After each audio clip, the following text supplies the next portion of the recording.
They did a study last year and found out that more than half of Trump voters and more than 2/5 of Biden voters had some level of agreement with the concept that it's time to split the country.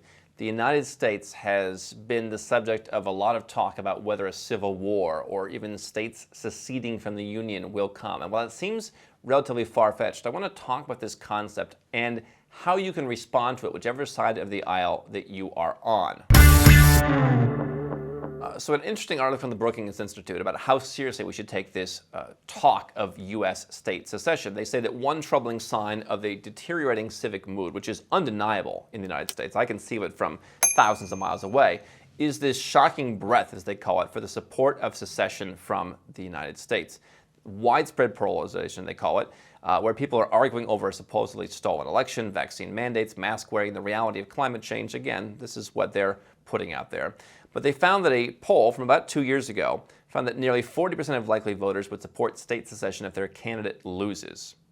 And also that 37% of Americans supported a willingness to secede when asked, would you support or oppose your state seceding from the United States to join a new union with other states they agreed with? And that was highest in the South and highest among Republicans.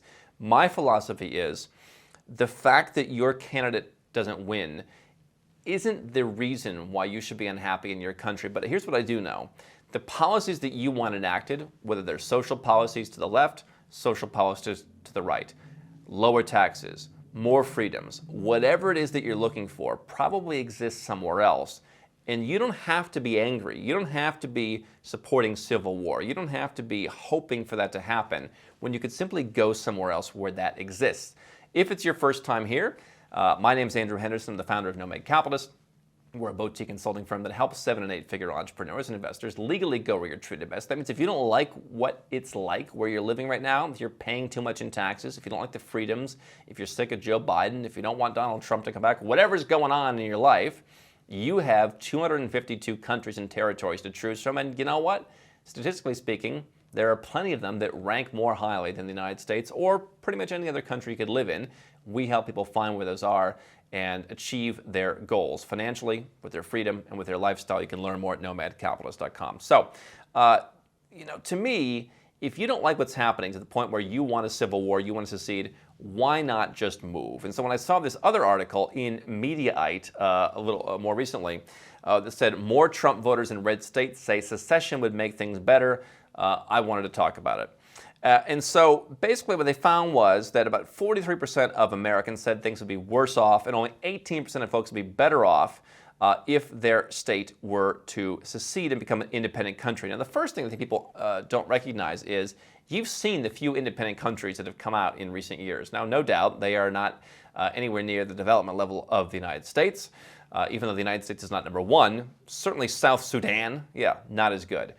You're seeing a new country now that's going to break off from Papua New Guinea in the coming years. Also not going to have as many opportunities. And so could California, could Texas be their own independent country? Sure, they'd be one of the largest economies in the world.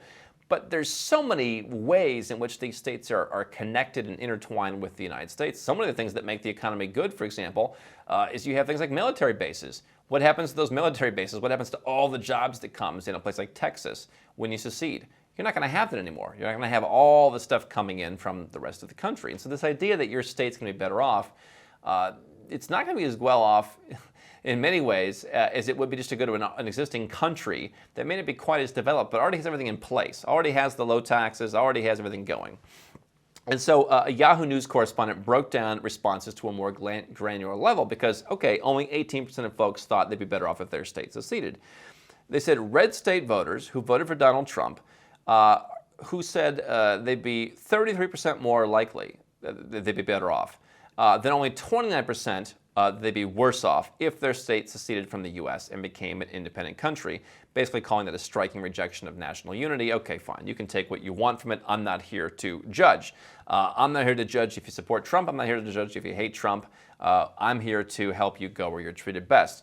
But the way I look at this very simply is, are you so proud of being from Arizona? I lived in Arizona for a while, and so I know almost nobody is actually from Arizona. If you're sticking around to defend how great Arizona is, why don't you just find somewhere else where they have hot weather and lots of pools and relatively low taxes. Because, by the way, with so many people moving out of California and so many other states, you are seeing these states becoming more and more blue. Arizona is almost entirely a blue state now. Arizona doubled its state income tax practically on high earners, making a whopping $250,000 a year.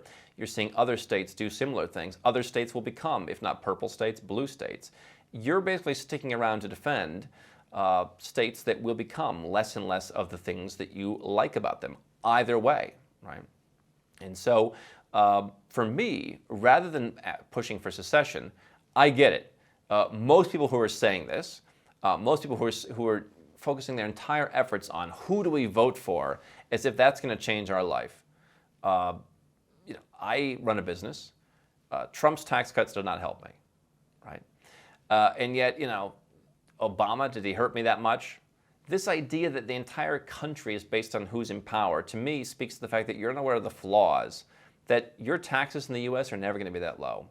Your freedoms, I find it odd, and I'm coming from a relatively conservative point of view, but I'm politically homeless. This idea that the day Joe Biden gets into office, everything just collapses, that's not really how it works. It went from being perfect to being terrible. If that's really how it works, then it shows how unresilient the country is. Now, I would agree that perhaps there's some of that out there. The country, any country, and in particular the U.S. in its current precarious state, isn't nearly as resilient as it could be. But I would focus on, if I'm talking about seceding from my country, what are the issues that bother me? I don't have certain freedoms, as the Brookings Institute article mentioned. All right, where do I go to have that? Right? If you have certain things that you do or don't want to do, there are countries that support that.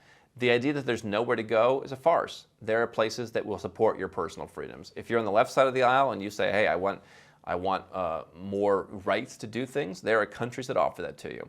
If you're tired of your high taxes, there are countries that offer that to you. And so, to me, the win is getting out of the political echo chamber and saying, I'm going to take control of my life. It doesn't care. I don't care who's in power, but I do know I'll get in head. Yes, I can be successful no matter who's president of the United States, for example. Sure, I'll keep a bit more of my money perhaps under a Republican. Maybe I'll have more freedoms or fewer freedoms under whoever, whatever. To me, being able to go somewhere where instead of paying 40% tax, you pay 5% tax, that's what makes the change, because you're taking control of your own life, you're taking control of your own money, rather than saying, oh, if only my guy's in power, he'll spend it better? George Bush's tax cuts, which are still being talked about 20 years later, lowered your taxes 4%. You could have achieved a 10x result by simply moving to another country. And yet people are saying they're going to secede because they're not getting enough tax cuts. Why don't you just go to the place where the tax cuts already exist? And so if you're thinking about this is something to think about if you have all your concerns. And by the way, if you're in the United States and you're preparing for the Civil War, as I occasionally see headlines, do you really want to be sticking around when there's a civil war? Do you really want to be there when the fur starts flying? What we've been doing for a lot of folks recently who have concerns about the direction of their country, whether it's the U.S. or any other, is saying, we're going to set up infrastructure. Have a few bank accounts that are tunnels in other countries, and tunnel could be whatever it is for you. It could be $1,000, could be $1 million, right? Having some investments somewhere else that generate higher returns. Having a residence permit in a country, heck, it could be Mexico next door. It's becoming very popular for folks. You can get that just by showing you have income, getting a second citizenship. Basically, you don't have to travel as an American, you don't have to live in the United States, you don't have to pay U.S. taxes, or at least you can dramatically reduce them because you do have citizenship-based taxation. You don't have to rely only on U.S. banking system and investments. If you detach yourself in that way, and at any moment you can say, you know what, I'm tired of paying 40% tax, I'm moving over here and paying 10. Yes, I will still have the U.S. following me, but I can still dramatically reduce my taxes. I know if the U.S. does this to take away my freedoms, I won't be waiting until things get bad enough. I'll have a place to go that I've already determined matches my values. And I'm not here to judge your values. I don't care if you're left or right. You get to choose what works for you.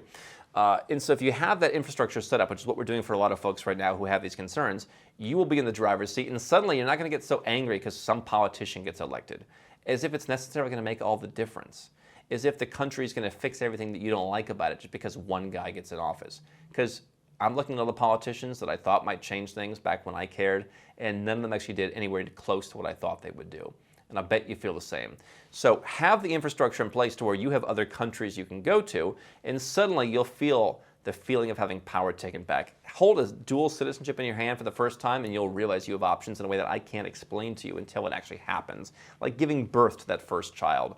That's what people are doing right now in response to talk of how does our country get along. And it's what I suggest you do. You can learn more at nomadcapitalist.com and we'd be happy to help you.